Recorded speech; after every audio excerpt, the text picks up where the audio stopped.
नमस्कार दोस्तों, स्वागत है आपका इस वीडियो में। इस वीडियो के थ्रू हम लोग इंडियन पॉलिटी से रिलेटेड इंपॉर्टेंट क्वेश्चंस डिस्कस करने वाले हैं। तो अगर आप किसी भी एग्जाम्स की प्रिपरेशन कर रहे हो तो ये वीडियो आपके लिए हेल्पफुल है।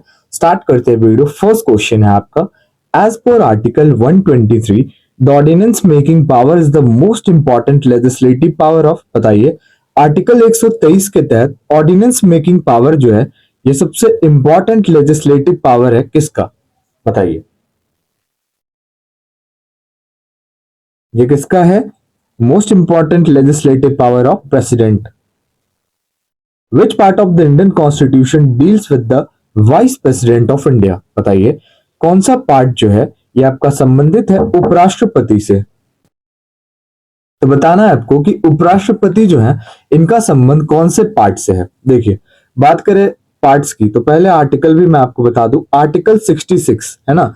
इंपॉर्टेंट क्वेश्चन आएगा डायरेक्टली आपका कि कौन सा आर्टिकल संबंधित है उपराष्ट्रपति से, तो आर्टिकल 66। और अगर पार्ट्स की बात करें तो पार्ट 5 ऑप्शन नंबर सी, ठीक है। पीडीएफ के लिए आपको डिस्क्रिप्शन में टेलीग्राम का लिंक मिल जाएगा, आप ज्वाइन कर सकते हो for PDF and many other updates.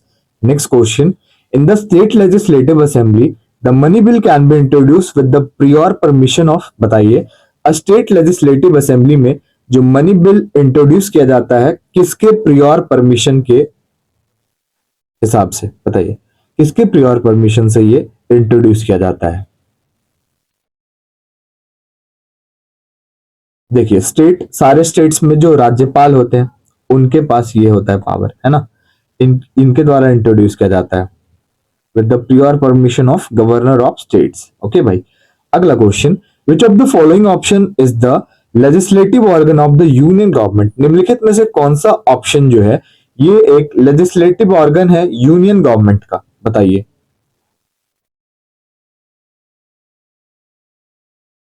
ये हो जाएगा आपका option number D, parliament.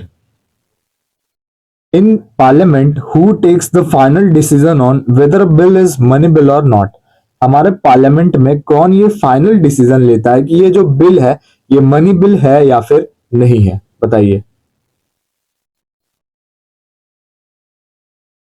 Option number B, जो लोकसभा के स्पीकर होते हैं ना उनके द्वारा ये फाइनल डिसीजन लिया जाता है कि कोई भी बिल मनी बिल है या फिर वो नहीं है। In the context of Indian parliament what is zero hour, Indian parliament के कॉन्टेक्स्ट से देखा जाए तो जीरो आवर क्या कहलाता है, किसको कहते हैं वो जो टाइमिंग है, बताइए ऑप्शंस के according. Time before question hour, time immediately after question hour, time after evening hour या फिर time in the first half of the parliamentary proceedings. देखिए, जीरो आवर जो होता है ना ये होता है time immediately after question hour, question hour के बाद का जो टाइम होता है वो कहलाता है जीरो आवर पार्लियामेंट में। अगला क्वेश्चन है आपका, who act as the president during a casual vacancy that arise due to death of the president, बताइए अगर प्रेसिडेंट राष्ट्रपति की किसी कारणवश मृत्यु हो जाती है ना, तो एज अ प्रेसिडेंट कौन एक्ट करेंगे फिर? ये कौन एक्ट करेंगे? वाइस प्रेसिडेंट, जो हमारे उपराष्ट्रपति होते हैं ना ये एक्ट करेंगे। अभी भी मैंने आपको बताया कि आर्टिकल 66 से आपके उपराष्ट्रपति संबंधित है और पार्ट 5 से संबंधित है, तो आप इसको थोड़ा रिलेट कर लेना। अगला question, which article of the Indian constitution defines a separate secretarial staff for each houses of the parliament, बताइए। इंपॉर्टेंट है सारे क्वेश्चंस आपके। ये हो जाएगा आपका option A, article 98। Which article of the Indian Constitution empowers a state governor to promulgate an ordinance, बताइए जारी करने का अधिकार देता है कौन सा आर्टिकल गवर्नर को ऑर्डिनेंस जारी करने का? तो ये कौन सा आर्टिकल देता है भाई? Article 213, 213। Who has termed constitution a secret document, बताइए संविधान जो है हमारा उसको किसने कहा कि ये एक पवित्र किताब है? देखिए, जो हमारे पहले लॉ मिनिस्टर थे, पहले हमारे लॉ मिनिस्टर कौन थे? Doctor B R Ambedkar. इन्होंने कहा कि जो हमारा संविधान है ना ये एक सेक्रेट डॉक्यूमेंट है, पवित्र किताब है। Which of the following subject comes under concurrent list, बताइए निम्नलिखित में से कौन सा सब्जेक्ट कंकरेंट लिस्ट के अंतर्गत आता है? ये हो जाएगा option number B, criminal procedure.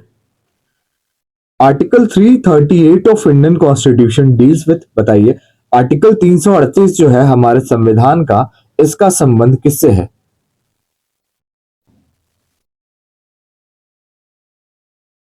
Option number B, national commission for scheduled tribes, sorry national commission for scheduled tribes नहीं, national commission for scheduled caste, है ना। चलिए अगला क्वेश्चन है आपका, the term cabinet is mentioned in which article of Indian constitution. ये जो term आप देख रहे हो कैबिनेट, ये कौन से आर्टिकल में मेंशन्ड है?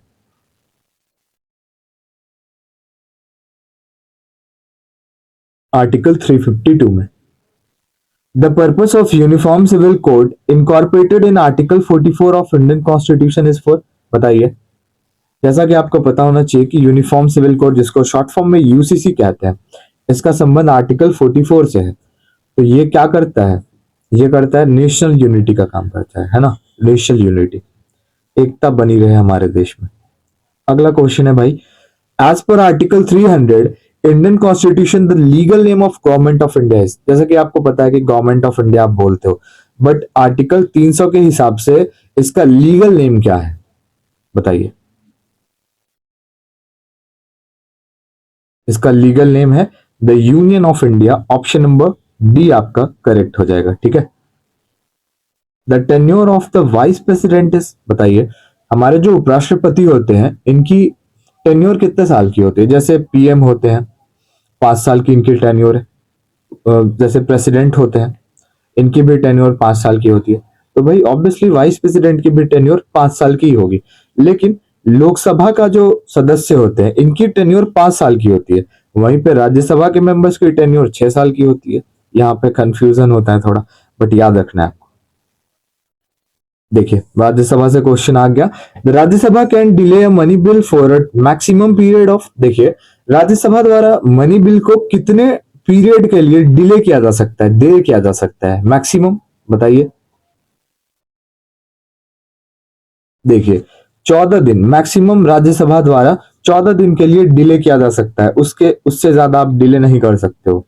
अगला question, right to vote in India is based on, Bharat में राइट टू वोट, सबको वोट करने की जो दी जाती है अधिकार, तो ये किस पे बेस्ड होता है?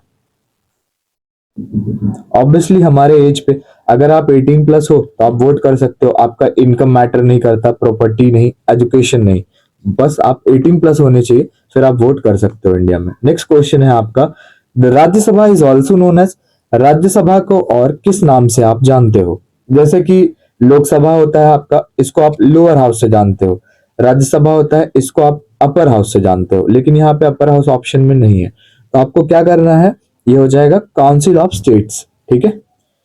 एंड लास्ट क्वेश्चन है आपका, और आप अपना स्कोर भी शेयर करना कि 20 में से आपके कितने क्वेश्चंस करेक्ट हुए। The supreme court of India was established on the recommendation of, बताइए हमारा जो सुप्रीम कोर्ट है ये किसकी रिकमेंडेशन पे एस्टैब्लिश हुआ? ये एस्टैब्लिश हुआ रेगुलेटिंग एक्ट ऑफ 1773, ठीक है भाई। तो आई होप वीडियो आपको अच्छी लगेगी। वीडियो अच्छी लगे और हमारे चैनल पे आप नए हो तो लाइक शेयर एंड सब्सक्राइब जरूर करें। मिलते हैं नेक्स्ट वीडियो में।